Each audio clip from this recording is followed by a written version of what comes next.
Yang menjadi persoalan adalah kami tidak punya anggaran untuk datang ke daerah itu.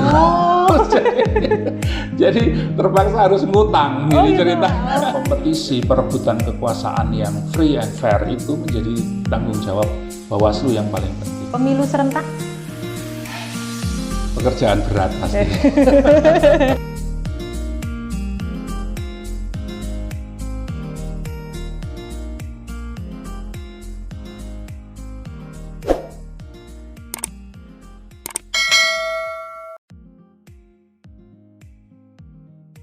Halo sahabat Bawaslu Kulon Progo, berjumpa kembali di konten YouTube Bawaslu Kabupaten Kulon Progo di balik pemilu.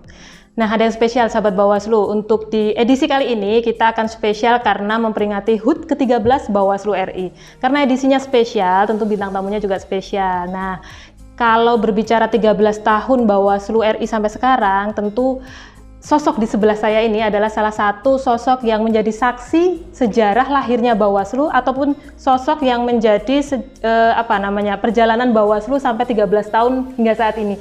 Nah, kita sambut Bapak Bambang Eka Cahyawidada. Selamat siang Pak Bambang. Selamat siang. Sehat Pak Bambang? Alhamdulillah. Yang penting kalau sekarang tuh sehat ya Pak Bambang. Sehat. Mohon maaf Pak Bambang ini mengganggu waktunya. Ini edisi spesial karena Bawaslu sedang berulang tahun yang ke-13. Pak Bambang ini sahabat Bawaslu pasti sudah sangat mengenal Pak Bambang. Pak Bambang ini adalah Ketua Bawaslu Republik Indonesia. Tahun berapa Pak? Saya 2010-2012. Oke, jadi ketika Bawaslu waktu itu lahir di 2008, iya. Pak Bambang ini salah satu dari 5 yang kemudian dilantik waktu itu, Pak Bambang.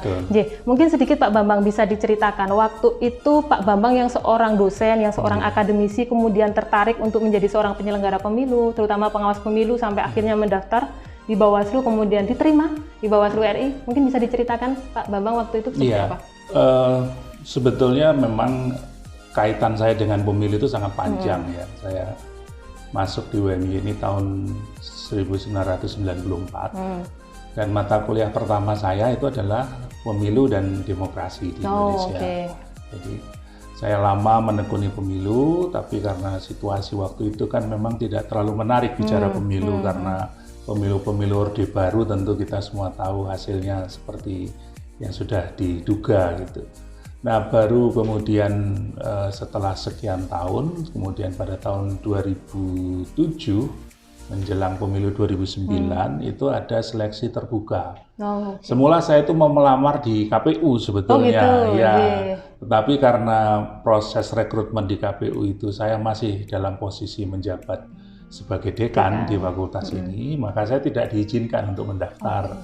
Ya memang tidak boleh juga karena memang posisi yang sangat strategis menjabat waktu itu.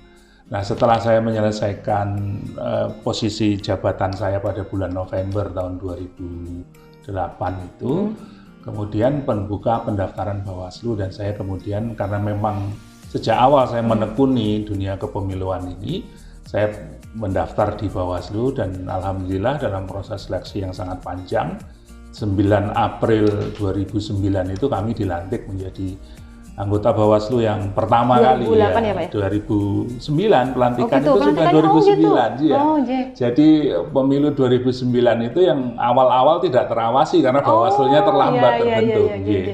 Jadi untuk 2008 betul 2008 setahun sebelum pemilu.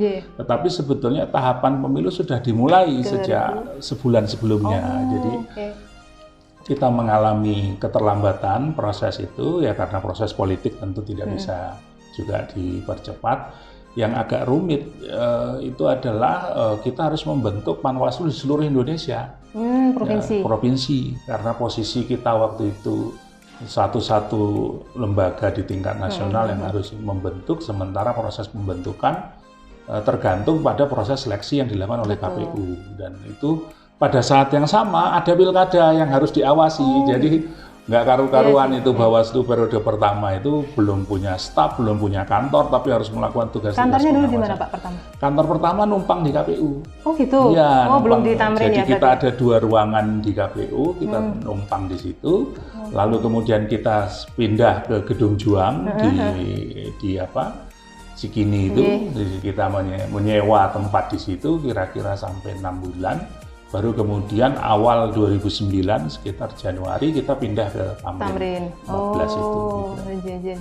Jadi pindah 3 kali itu di Tamrin itu. Ya. Jadi benar-benar sejarah Bawaslu ada itu Pak Bambang ada ya di sini? Iya. Jadi kita boleh dikatakan kitalah yang sebetulnya waktu itu yang membidani membentuk lembaga Bawaslu itu dari nol sama sekali, tidak punya apa-apa, tidak punya peralatan, tidak punya staf, tidak punya anggaran. Gitu. Kita mulai. Kalau melihat sekarang Pak Bambang, sudah 13 tahun Bawaslu berdiri. Nah, melihat Bawaslu yang sekarang itu seperti apa? Mungkin Pak Bambang juga bisa meng-compare dengan yang dulu ketika Pak Bambang menjabat. Ya, saya tentu sangat bersyukur ya melihat perkembangan Bawaslu sekarang. Yang pertama tentu yang paling terasa itu adalah pada kewenangan. Ya, betul. Dulu kita itu tidak punya kewenangan yang cukup, termasuk untuk penyelesaian sengketa, tidak punya itu, dan kewenangannya sangat terbatas dengan situasi lembaga yang juga sangat terbatas, kewenangan terbatas, struktur organisasi yang juga terbatas. Kita harus menangani semua pemilu ya, termasuk yang paling berat waktu itu pemilu kepala daerah itu belum serentak. Jadi bisa tiap minggu ada pemilu. Betul. Itu yang luar biasa. Ya, itu yang kita hadapi. Jadi sekarang saya melihat Bawaslu tentu sudah menjadi sebuah lembaga yang sangat kokoh posisinya setelah pengakuan dari MK bahwa Bawaslu termasuk penyelenggara negara, hasil sengketa lembaga negara gugatan yang diajukan oleh Bawaslu periode kami itu. Sehingga proses rekrutmen Bawaslu sekarang ditangani oleh Bawaslu sendiri, itu adalah sebuah langkah yang luar biasa. Kemudian kewenangan-kewenangan lain yang ditambah kepada Bawaslu membuat menurut saya Bawaslu sudah semakin mendekati sebagai electoral dispute resolution yang harus menjadi lembaga penyelesaian sengketa pemilu yang lebih kuat posisinya. Dan tentu sangat membanggakan. Kalau pengalaman sendiri Pak, selama berapa tahun Pak berarti di Bawaslu? Kami 4 tahun. Enggak sampai 5 tahun ya? Enggak sampai 5 tahun. 4 tahun itu apa Pak pengalaman yang mungkin paling masih, sampai sekarang mungkin masih berkesan? Jadi begini, begitu dilantik, kami dihubungi oleh KPU beberapa tempat ya, yang akan segera pilkada. Jadi KPU Bengkulu sama KPU Wamena waktu itu, Jayawijaya, Kabupaten Jayawijaya. Mereka mendesak untuk melakukan fit and proper test karena menurut undang-undang yang baru ketika Bawaslu sudah terbentuk, maka Panwas harus dibentuk oleh Bawaslu. Mereka datang dengan berkas yang ini sudah diseleksi, ada sekian orang yang kita harus menyeleksi tinggal dan melantik orang-orang itu. Yang menjadi persoalan adalah kami tidak punya anggaran untuk datang ke daerah itu. Jadi terpaksa harus ngutang, ini cerita. Jadi kita untuk melaksanakan tugas itu kita ngutang, kemudian kita harus ke sana dengan keterbatasan yang ada, tanpa staf sama sekali, sehingga belum semua ada staf, Pak, belum ada sama sekali. Belum ada satupun yang membantu. Sekjen waktu itu? Sekjen belum. Sekjen itu 6 bulan kemudian baru. Selain 5 anggota ini apa Pak? Tidak ada. Jadi kita berlima itu, bahkan rapat pertama Bawaslu itu di laptop saya, karena yang punya laptop waktu itu saya, yang lain belum punya. Jadi itu saya masih ingat betul situasi kami dalam situasi yang sangat awal seperti itu yang paling terasa ya. Karena pilkada waktu itu kan begitu kita dilantik, persiapan pemilu nasional sendiri sedang berjalan. Pada saat yang sama pilkada jalan terus, gitu, karena tidak serentak. Dan itu yang menjadi kenangan yang paling mengharu biru karena kita terpaksa melakukan perjalanan yang demikian jauh berat tanpa dukungan sumber daya yang memadai dan kita harus melakukan fit and proper test di beberapa tempat yang sangat jauh dan harus dilakukan sendiri. Begitu. Itu yang paling terasa. Berarti luar biasa ya Pak, 5 orang ini harus berbagi tugas yang beban kerjanya juga besar. Sangat luar biasa, karena pilkada dan pilpres berjalan beriringan gitu. Jadi sejak itu kita kemudian menyadari bahwa kami tidak bisa kalau di provinsi tidak ada Bawaslu di tingkat provinsi. Karena mengurus di seluruh wilayah Indonesia yang begitu luas, 500-an kabupaten kota. Yang waktu itu tidak serentak, itu saja sudah menghabiskan waktu dan tenaga yang luar biasa. Jadi pernah kejadian kita itu 3 bulan full tidak pernah libur pada hari Minggu sekalipun. Oh gitu Pak? Jadi hari Minggu kita tetap jalan karena Senin sampai Jumat kita di kantor, biasanya Sabtu berangkat ke daerah untuk melakukan tugas-tugas fit and proper dan segala macam, termasuk pelantikan sana-sini. Ya itulah yang membuat berbulan-bulan tidak libur, gitu. Sehingga kemudian keluarga pada protes karena nggak libur-libur kan, akhirnya keluarga sudah pada protes, akhirnya saya bertanya pada teman-teman yang berlima ini pada diprotes nggak sama keluarganya? Saya pikir saya sendiri, ternyata semua diprotes. Ya, akhirnya kemudian kita putuskan, kalau gitu minggu depan kita nggak berangkat, ngurusin keluarga masing-masing dulu. Tapi itu sungguh menantang ya dalam kondisi awal Bawaslu. Kalau tadi Pak Bambang menyampaikan, dulu kan belum serentak ya. Betul. Kalau sekarang ini kan paling nggak yang 2019 pemilu sudah serentak, kemudian kemarin beberapa pilkada juga serentak. Nah, kalau Pak Bambang sendiri melihat pemilu 2024, pemilu dan pilkada nanti akan dibuat serentak meskipun bulannya berbeda. Betul. Bagaimana Pak pendapat Pak Bambang sendiri? Ya, kalau saya melihat pemilu 2024 besok itu akan menjadi beban sangat berat bagi penyelenggara. Harusnya ada distribusi beban yang merata ya, apalagi pada tahun yang sama sehingga sebetulnya harusnya tidak terlalu sulit. Jadi di pileg pilpres misalnya yang dipilih itu adalah lembaga-lembaga yang tingkat nasional, DPR RI, DPD, Presiden, Wakil Presiden itu sudah cukup di situ. Kemudian yang di pilkada itu yang diserentakkan dengan pemilihan DPRD provinsi dengan DPRD kabupaten kota, sehingga bebannya itu terbagi dua gitu ya. Tidak di sini terlalu banyak, tapi di yang sini lebih ringan, sehingga kemudian beban pada penyelenggara termasuk pada fungsi pengawasan juga menjadi lebih ringan. Saya kira dengan memikirkan rekayasa yang seperti itu, pertama dia logis dari sisi beban, yang kedua yang paling penting sebetulnya relasi kuasa antara eksekutif legislatif di semua tingkatan itu kemudian menjadi masuk akal, karena DPRD itu kan urusannya dengan gubernur, DPRD provinsi dengan gubernur, DPRD kabupaten dengan bupati wali kota, kan begitu, tidak dengan DPR pusat, tidak dengan presiden. Nah, karena itu sebetulnya menjadi masuk akal sebetulnya merevisi undang-undang pemilu kita, menggabungkannya, tapi dengan cara memisahkan pemilu nasional dengan pemilu lokal sehingga tidak terlalu berat. Tapi kalau misalnya memang nanti 2024 seperti itu gitu Pak, ketika nanti pemilu dan pilkada kemudian serentak, mungkin masukannya juga Pak untuk penyelenggara pemilu, terutama Bawaslu, pengawas pemilu, apa yang kemudian harus kami persiapkan gitu, kita persiapkan dari lembaga pengawas pemilu sendiri? Iya, yang paling terasa sebetulnya di pengawasan pemilu itu adalah aspek penegakan hukum, ya. Penegakan hukum dalam konteks menjamin free and fair election, ya. Karena bagaimanapun kompetisi perebutan kekuasaan yang free and fair itu menjadi tanggung jawab Bawaslu yang paling penting. Sepanjang penegakan hukum itu tidak efektif, maka itu akan menjadi beban pada proses pemilu itu untuk memastikan bahwa kompetisi yang terjadi adalah kompetisi yang sehat. Tentu yang kedua, tentu kita semua sangat perlu meningkatkan beberapa hal yang paling mendasar, terutama pada penyelenggara pemilu, terutama pada sisi pengawasan, yaitu kompetensi tentang bagaimana penyelesaian sengketa. Karena saya yakin itu bebannya akan sangat berat, akan meningkat dengan pesat, apalagi ada pemilu serentak seperti itu. Nah, penyelesaian sengketa itu juga perlu pengaturan, perlu juga peningkatan kapasitas, perlu juga training yang memadai sehingga kemudian proses penyelesaian sengketa bisa menjadi lebih berkualitas begitu. Saya kira itu hal yang paling mendasar harus dilakukan.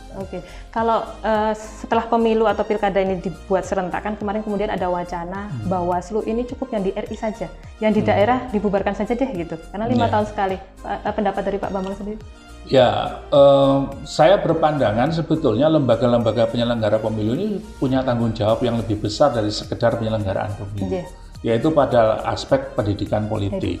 Sebetulnya di wilayah ini tidak banyak pihak yang memainkan peran secara efektif. Nah, kehadiran lembaga-lembaga ini baik di tingkat pusat, daerah maupun sampai kabupaten kota, menurut saya akan jauh bermanfaat apabila kemudian di sela-sela pemilu mereka melakukan fungsi tidak hanya pendidikan pemilih tapi pendidikan politik, sehingga kemudian dalam konteks upaya kita menghasilkan pemilihan umum yang lebih baik, proses itu menuju ke sana gitu, sehingga warga negara juga mendapat manfaat yang sangat besar.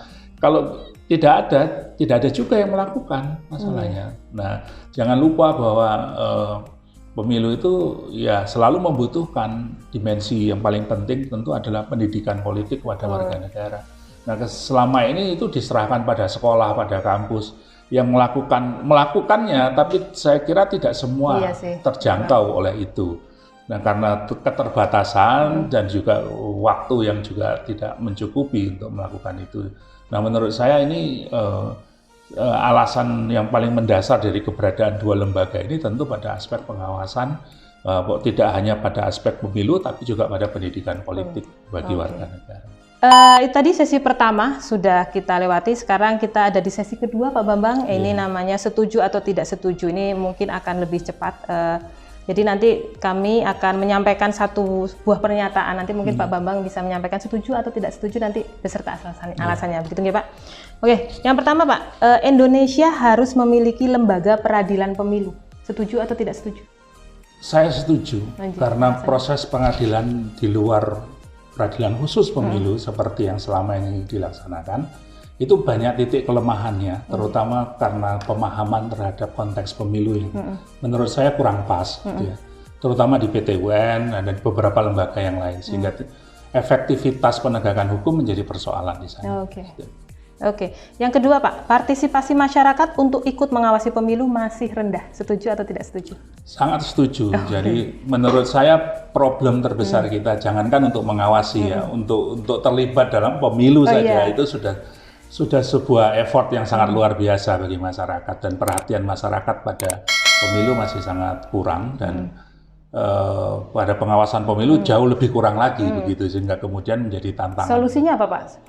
Ya, penyelenggara terutama di Badan Pengawas Pemilu memang harus membuka diri, membuka komunikasi dengan kelompok-kelompok masyarakat, terutama mereka-mereka yang kita pandang sebagai kelompok strategis untuk melibatkan mereka dalam fungsi pengawasan pemilu. Gitu. Nomor 3 Pak, politik uang adalah pelanggaran pemilu yang paling sulit diatasi. Setuju atau tidak setuju? Iya, karena politik uang, saya sangat setuju bahwa politik uang itu dimensinya sangat luas ya. Dia menyangkut tidak hanya teknis dalam konteks penegakan hukum, tapi sebetulnya pada persoalan merubah budaya politik yang lebih mendasar. Jadi menurut Sidney dan Verba itu kan ada 3 lapis budaya politik ya.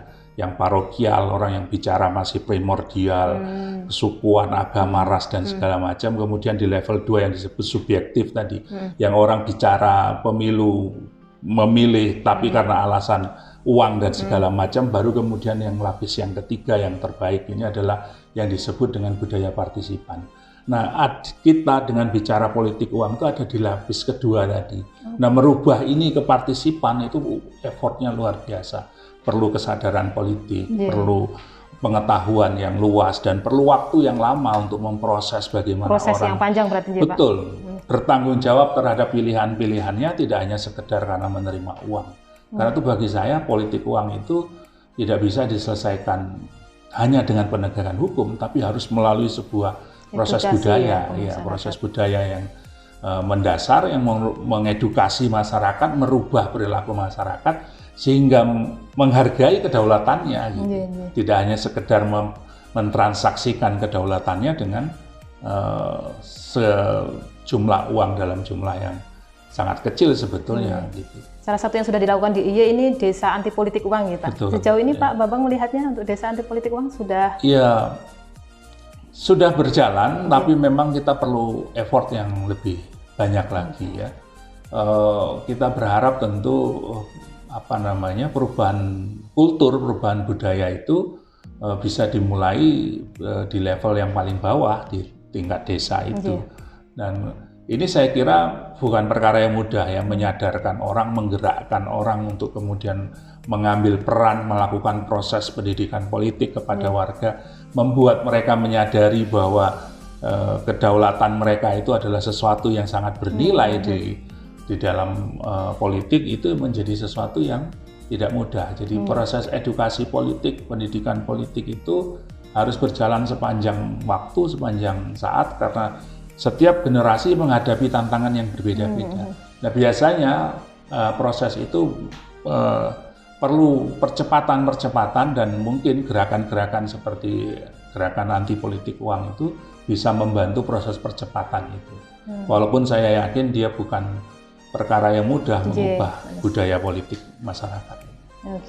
Oke, terima kasih Pak Bambang. Itu sesi kedua. Untuk sesi terakhir, untuk sesi terakhir Pak Bambang, ini kita namanya sebut dengan satu kata. Jadi nanti saya menyebutkan satu kata, nanti Pak Bambang tinggal menyampaikan. Misalnya saya pemilu, Pak Bambang mungkin bersih ya seperti itu. Ya, yang pertama demokrasi. Demokrasi. Satu kata aja Pak. Apa ya? Harus jujur dan adil. Oke, jujur ya Pak ya. Oke, politik uang. Politik uang. Satu kata aja Pak. Racun demokrasi. Ya. Integritas. Integritas. Apa? Agak susah ini. Integritas penyelenggara mestinya harus menjadi, karena penyelenggara pemilu harus berintegritas. Pengawasan partisipatif. Pengawasan partisipatif apa yang lebih tepat ya? Bagi saya agak susah ini. Pendidikan politik. Ya. Pemilu serentak. Pekerjaan berat pasti. Oke, terakhir Pak, Bawaslu. Bawaslu itu free and fair, itu yang paling penting. Oke, terima kasih Pak Bambang. Itu tadi bincang-bincang kita dengan Pak Bambang. Nanti sebelum kita closing mungkin Pak Bambang bisa menyampaikan ucapan selamat kepada Bawaslu RI yang ke-13 sebagai salah satu yang menjadi saksi sejarah Bawaslu juga. Dan nanti mungkin disampaikan juga masukan harapan lebih ke harapan untuk Bawaslu seperti apa. Monggo Pak. Selamat ulang tahun yang ke-13 kepada Bawaslu Republik Indonesia. Selamat dalam menjalankan tugas menjaga demokrasi, menjaga pemilu yang jujur dan adil, dan menegakkan integritas pemilihan umum di seluruh Indonesia. Semoga Tuhan Yang Maha Kuasa memberikan kemudahan kepada jajaran Bawaslu dalam menjalankan tugas dan fungsinya menjaga pemilu dan demokrasi di Indonesia. Terima kasih. Amin.